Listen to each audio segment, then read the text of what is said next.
We've come to a situation where in most sports in Singapore, if you are world ranked number 50th, you will actually get more funding and resources than an athlete from another country who's ranked 10th in the world. If you think about it, right, our athletes actually get more resources for their world rankings.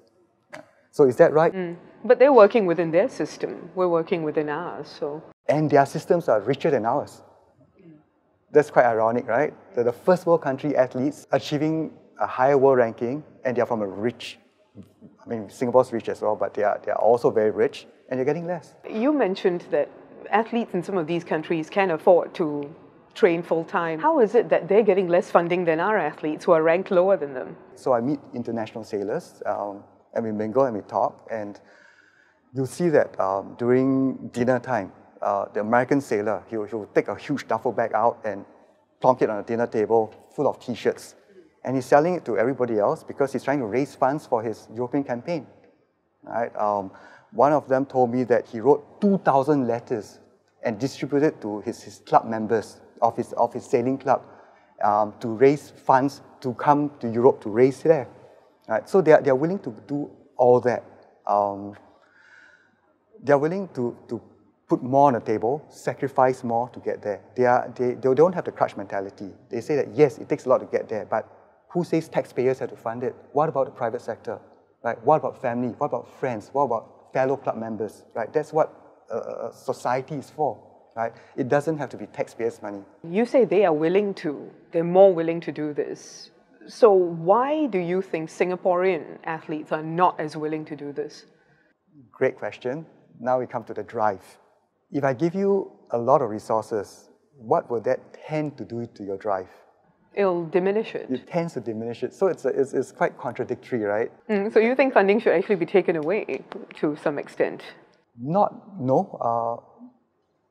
Shouldn't be taken away because you've got to front load it so that they can get up there, right?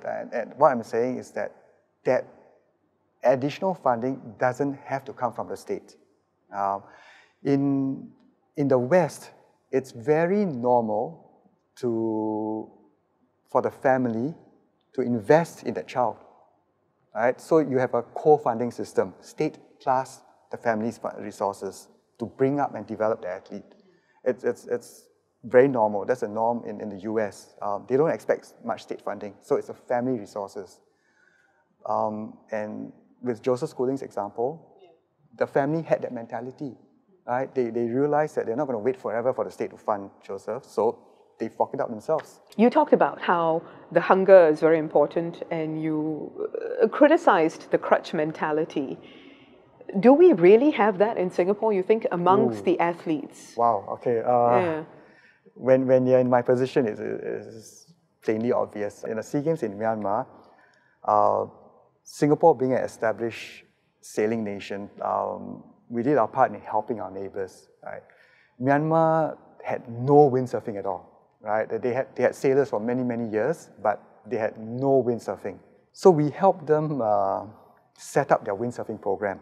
We sent our coaches to train their sailors and train local coaches. We sent them equipment. Right? So we basically did practically everything for them. All they did was provide the kids, provide the sailors. So they had kids who had no sailing background, started from zero, started from scratch. They beat our windsurfers and got a gold medal, beating our sailors who had the know-how and all the resources. The difference was the drive, the person.